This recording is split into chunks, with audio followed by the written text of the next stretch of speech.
Hello बच्चों, अगर आपको सम ऑफ एपी का नॉलेज है तो इस क्वेश्चन को 10th स्टैंडर्ड का बच्चा भी कर लेगा। और ये लिटरली पीआईक्यूज है। ऐसे पीआईक्यूज कम से कम 3 से 4 बार आ चुके हैं। तो देखते हैं, जेईई मेन 2025 का सवाल था और 24 जान शिफ्ट 2 में आया था। और स्पेशली जेईई मेन 2025 में सम ऑफ एपी पे बहुत सारे सवाल किए गए। तो ऐसा एक सवाल सम ऑफ एपी पे किया गया था। अब देखिएगा क्वेश्चन हमें क्या कह रहा है।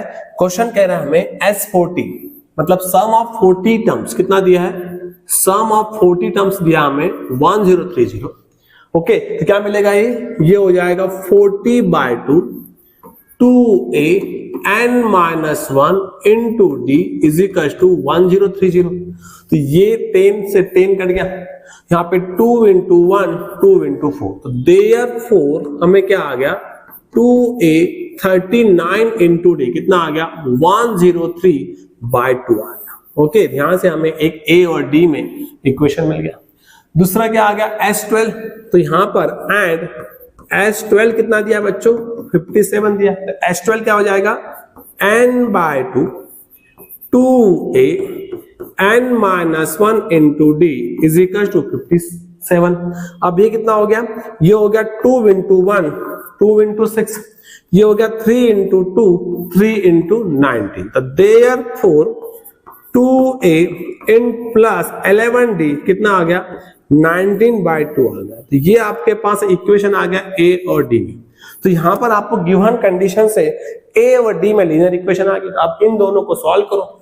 अगर हमने 1 - 2 लिया तो क्या मिलेगा, 2a से 2a कैंसिल, 39 - 11d तो ये हो जाएगा 28d और 103 - 19 ये हो जाएगा आपका 84/2। तो therefore 28d is equal to कितना आ गया, 42 आ गया। तो ये आ गया 14 into 2 28, 14 into 3 42। तो देयरफॉर यहां से d का वैल्यू आपका 3/2 आ गया।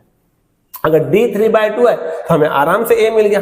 तो इक्वेशन 2 क्या इंप्लाइज करेगा, 2a प्लस d का वैल्यू 3/2 है तो ये कितना हो जाएगा, 11 टाइम्स 3/2 इज इक्वल टू 19/2। तो देयरफॉर 2a ये कितना हो गया, 19।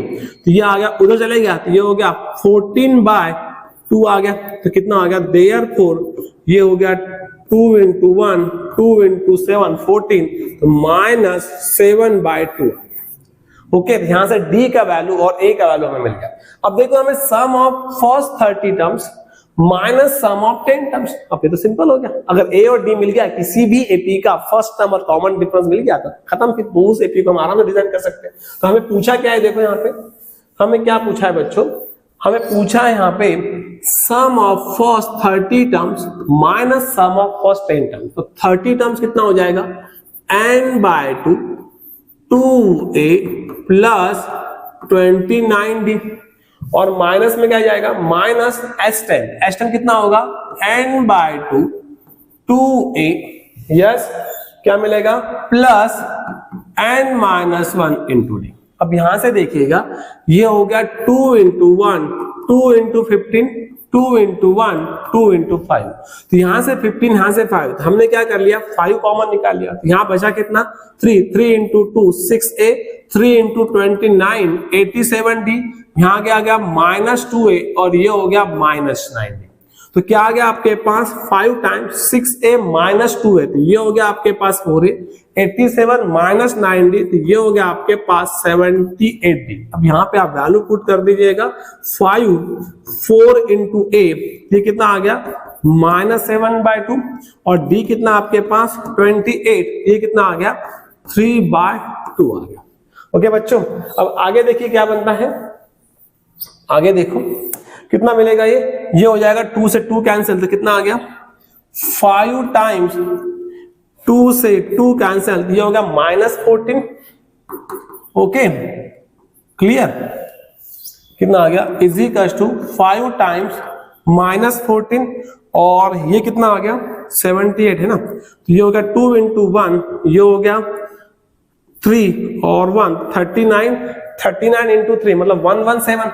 ये आ गया आपका 117। तो कितना आ गया, 5 into -103 आ गया प्लस 103 तो 515 तो इसका आंसर कितना आएगा बच्चों 515 इसका आंसर आएगा, मतलब your option B is correct. तो सिंपल, इस क्वेश्चन को 10th स्टैंडर्ड का बच्चा भी कर लेगा, और एक्चुअली अगर आपने पीआईक्यू किया है तो फिर ये क्वेश्चन तो आपसे बन ही जाएगा। अब देखो सेम क्वेश्चन पीआईक्यू में कैसे आए थे, चलो बता देते हैं आपको। जेईई मेन 2025 का सवाल था। अब देखो जेईई मेन 2024 में सेम सवाल था, देखो वही सेम सवाल है, कुछ चेंज नहीं है।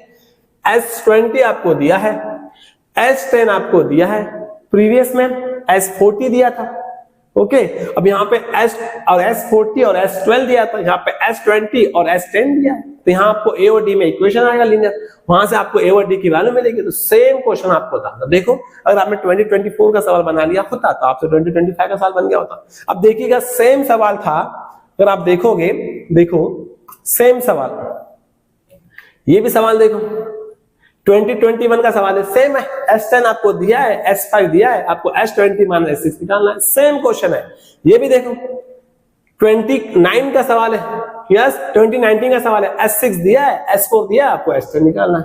तो देखो यार पीआईक्यू अगर आपने अच्छे से कर लिया ना तो आपसे बहुत सारे क्वेश्चन बन जाते हैं। और जेईई मेन में सीक्वेंस एंड सीरीज पर देखा जाए तो मैक्सिमम क्वेश्चन आपके लिटरली पीआईक्यू पे ही थे। अगर आपने पीआईक्यू बहुत अच्छे से कर लिया होता तो आपको सीक्वेंस एंड सीरीज के सवाल बहुत अच्छे से समझ होते। ओके बच्चों, thank you so much, thank you.